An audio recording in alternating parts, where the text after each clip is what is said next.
Hi everybody and welcome to our official strategy guide for Fieldrunners 2, brought to you courtesy of gamerguides.com. My name is Andrew Mills, author of the strategy guide, and today we're going to be taking a look at Bazaar on heroic difficulty, going for those 3 stars. Like all the videos primarily that we go for no leaks on survival maps, and on a lot of them we go for no item use as well, though on several maps we don't mind using them on occasions. So on this particular map, we've put 3 towers to the left, 3 towers to the top, and primarily the top ones are the ones you're going to want to upgrade first, because we're going to force the ones from the left to pass by the ones at the top anyway, and that will also deal the damage to the runners that come from the top. We're going to drop an extra tower by the corner of the bridge. Where we're dropping an extra tower now to the left of the bridge, that just provides an extra bit of support and an extra bit of damage to runners that come across the top, and also to any of the helicopters that will frequently pass across the centre of the map from left to right. Eventually what we're going to need to do is get the enemies to loop over the bridge, but first and foremost we're making the top runners run across and around to join their other runners, so they're going through, funneled through the one routes. Our goal now is to earn the money to block off any potential exits, so we can channel them down through the bridge and across and over the central bridge. And then ultimate strategy is going to be that once they come over the bridge, they're going to have to go back up towards the top of the map, so any runners that have to come from the north to the south will have to run all the way back down through loads of turrets to get to the southern exit, of which those are the vast majority of the runners in this map. So there we go, we've primarily now, that particular structure that you see by the end of round 11 is the structure that is going to force the runners over the bridge. Now obviously your key power towers are going to be placed around the central bridge, and that's going to be your key focus.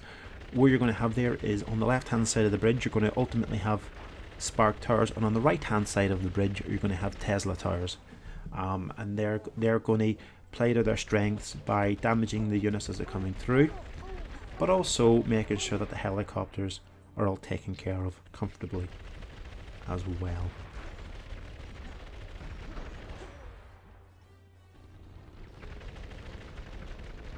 Right now this is all about just earning enough money. As it stands, we're going to swap out that gun tower for a polymorph slow tower. Obviously you can use other slow towers of your own choice, but like we've said in our other videos, the polymorph tower without a shadow of a doubt is the best slow tower in the entire game. And those on iOS users can unlock it for free, and we encourage you to do so. It's worth it. Very, very much worth it. Okay, as you can tell, we're now saving for the Tesla. We drop the Tesla in the bottom right hand corner of the bridge. This will pick off any aircraft as they come across and damage any units as they 1 pass under the bridge and 2 pass over the bridge as well. So it has a dual purpose there.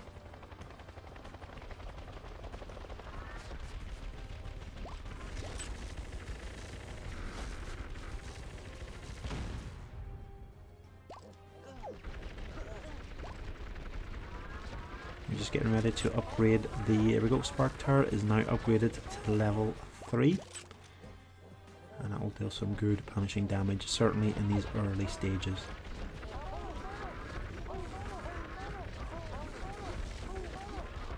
At some point the real challenge on Bazaar is going to kick in around about round 35 up to round 55, where there's got some really high spikes in the difficulties. So we're going to start preparing to extend our map out towards the right hand side of the map, where we can at least cover ourselves should there be any enemy leaks that come through, and they will be much more likely to occur, as we said, from round 35 onwards. We've placed our second Tesla tower where we said we would, in the right hand side of the bridge, so that is going to pick off aerial units very effectively and still deal damage to individual units as they pass under and over the bridge.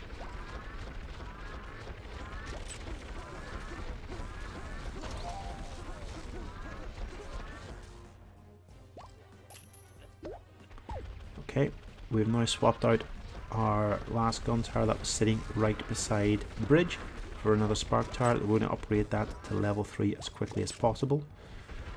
There we go, so that's up to level 3. Now we start using our money to extend the map out somewhat and ensure that it's much less likely that any runners are going to make it over the edge of the bridge and to the exit. So as you can see, we're now doing our little maze on the right hand side. So as you can tell from the pausing of the game, runners that are coming from the north that go to the south exit will have to double back and round all these turrets, which we're going to improve over the course of the map anyway, and it provides extra distance for those going on the right hand exit to reach it there. But we don't have to worry so much about the runners going to the right. They're not as frequent as the runners trying to make it to the southern exit, and they're the ones that you really need to worry more about.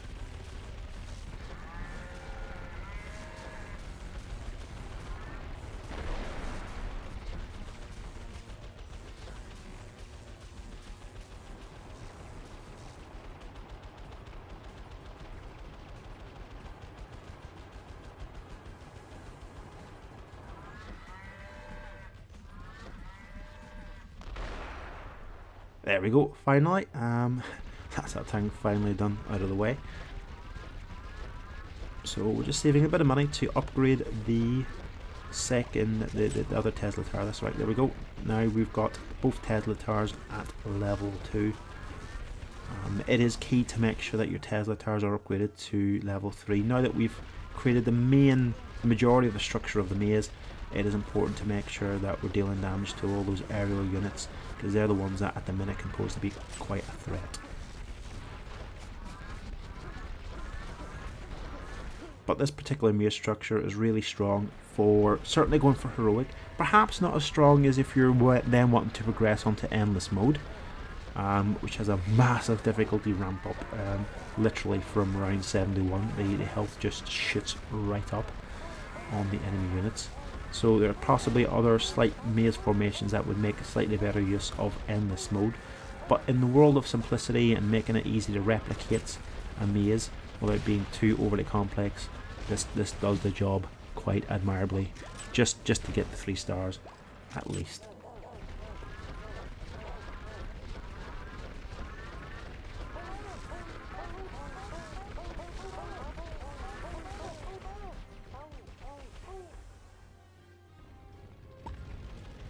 Now as you can see, we funnel all the runners that are going to the south just with a few more towers to make sure that we're dealing with damage.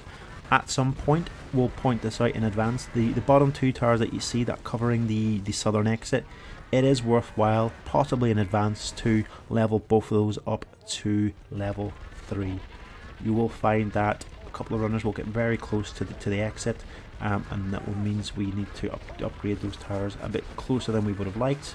So with a bit of our hindsight, they'll be good ones to upgrade in advance. Now another Tesla tower right slap bang where we drop it in the southern area of the map, central opposite to the southern exit of that bridge. That will 1 ensure aerial units are taken care of even more effectively, 2 more damage is dealt to units as they're passing under the bridge, and 3, and importantly 3, for the runners that do happen to make it over the bridge, back up the top of the map and right back down towards the southern exit, it will pick them off much more effectively.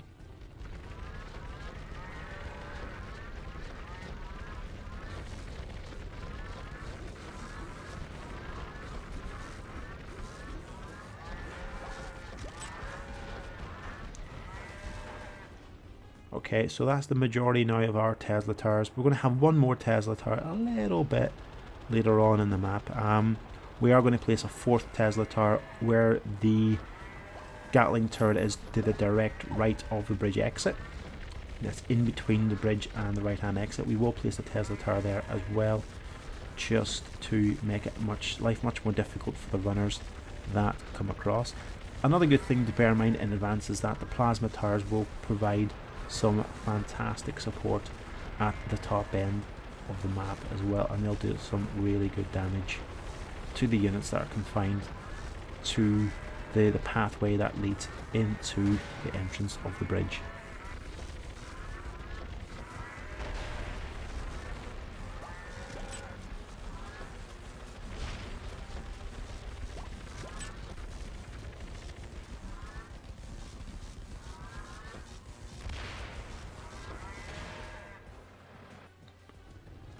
That extra polymorph turret will provide extra reassurance that any units that are going under the bridge or any units that are coming over the bridge are slowed down enough for those 2 Tesla towers to really deal some good strong damage.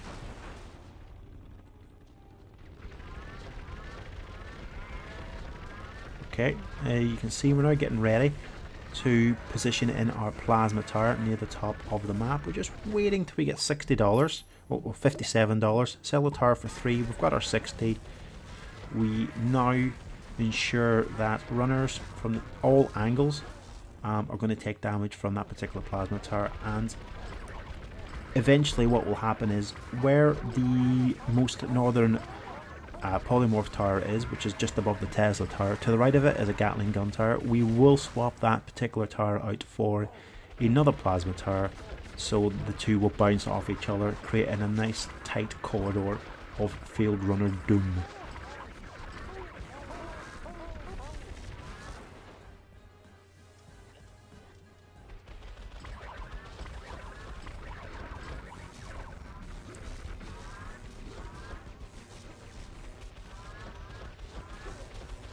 Now this is where things get low. Just gotta always be careful, and this is where all your preparations in advance plays dividends. We're going to upgrade our plasma tower. We've already upgraded to level 2. We're going to make sure we get this upgraded to level 3, just to make sure we do as much damage as early on as possible, to make it much less likely that runners are going to make it towards the southern end of the map. As you can tell now, we've got a runner there that makes it all the way down. Pause. That polymorph tower and that Tesla tower pretty good at finishing the job.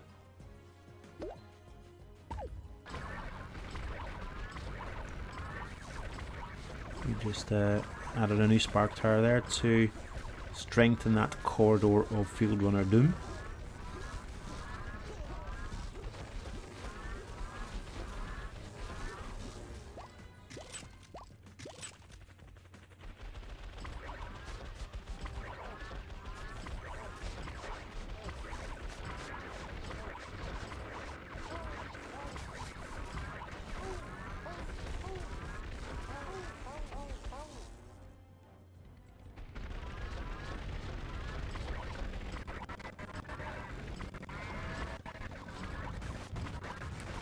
Okay, now we're just getting ready to ensure we've got enough money to drop our 4th Tesla tower onto the map.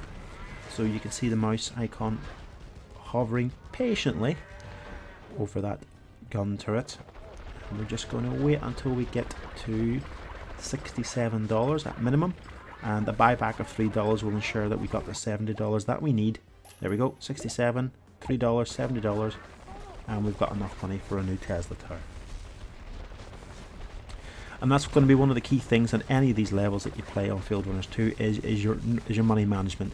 Knowing how much the buybacks are really helpful, and for those of you who are interested in knowing what the buybacks are of every weapon for every level, we do have that on the official guide in writing on gamerguides.com as well. Should that be of interest, go and have a look and check it out.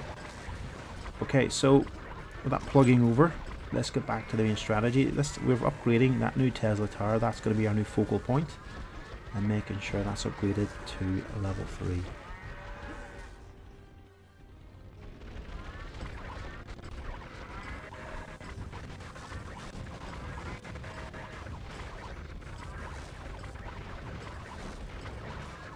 You can tell we weren't really lying when we say that things step up a notch between rounds 35 and 55. They do send out quite a few more runners.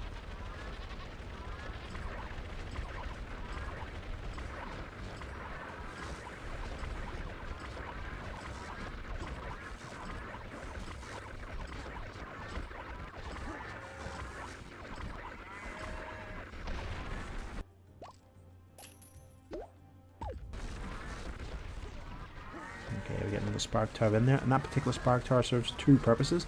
1, damaging any units that come under the bridge, and 2, it will deal extra damage to the several units that will eventually make it round down towards the southern exit. There will only be a couple of them, but it will provide just extra damage to make finishing them off easier, so we don't get any leaks.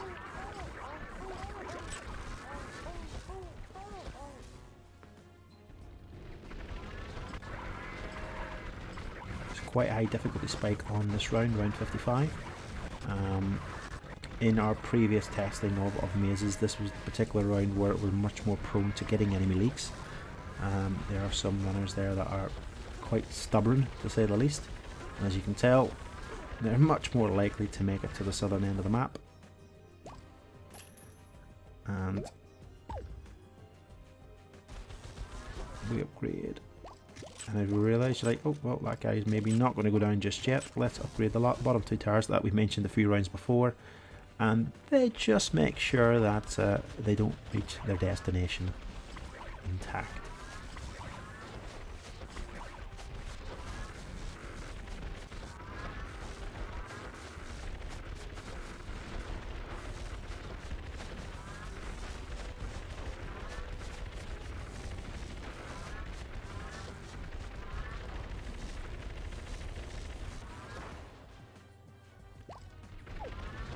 Okay, so we just need to make sure we wait until we get $41, and then we're going to swap out tower here for a flamethrower.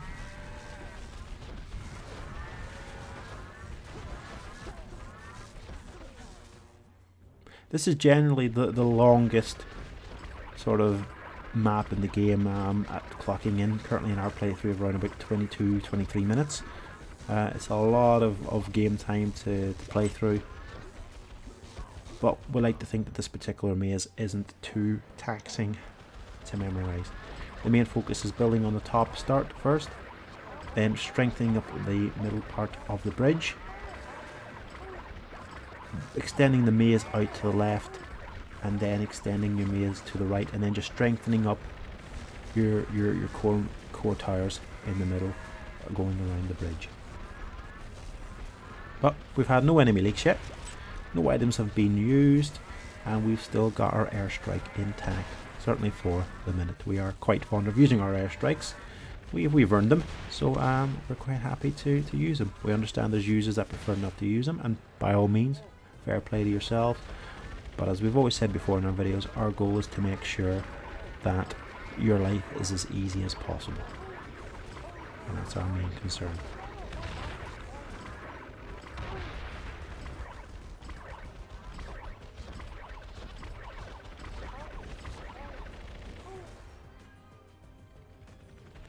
So we're just now, as you can see, I'm hovering over a particular turret, and I'm just waiting till we get to $60. And there we go, buyback, swap it out, and we've now got a nice little bouncing corridor of green blob doom.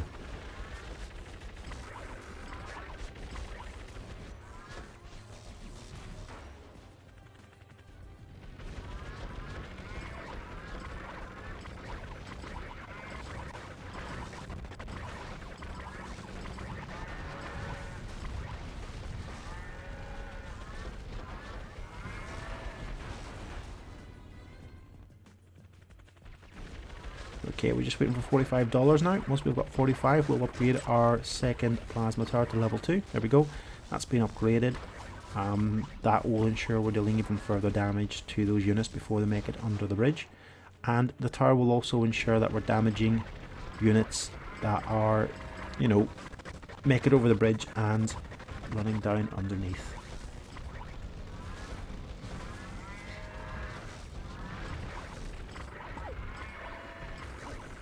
We've got a new polymorph tower in there as well, just to make sure that we're maximising the damage dealt by the Tesla towers and the plasma towers that was placed down.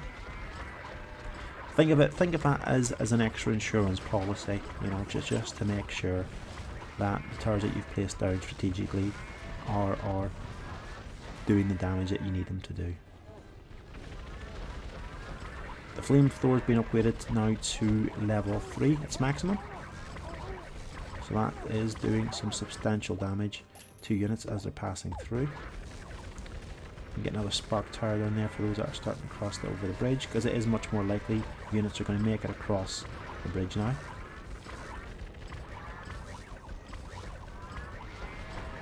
No matter, the tower units that we've got will do substantial damage. Close field runners, but no cigar. Better luck next time.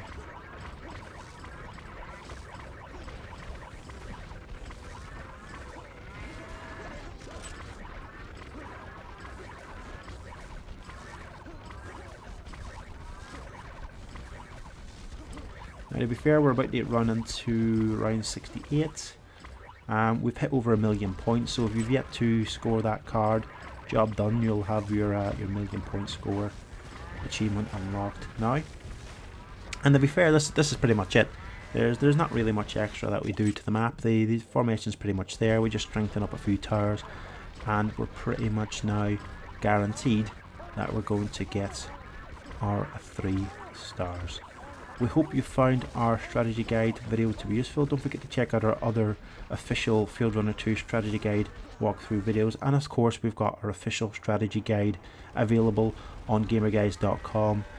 Support the developers, show your passion for the game, buy the guide, see what you think. Don't forget you can subscribe to us on Twitter for guide updates and game updates, and you can also subscribe to the Fieldrunners Twitter feed @Fieldrunners. We look forward to seeing you on our next video. Take care. Bye bye.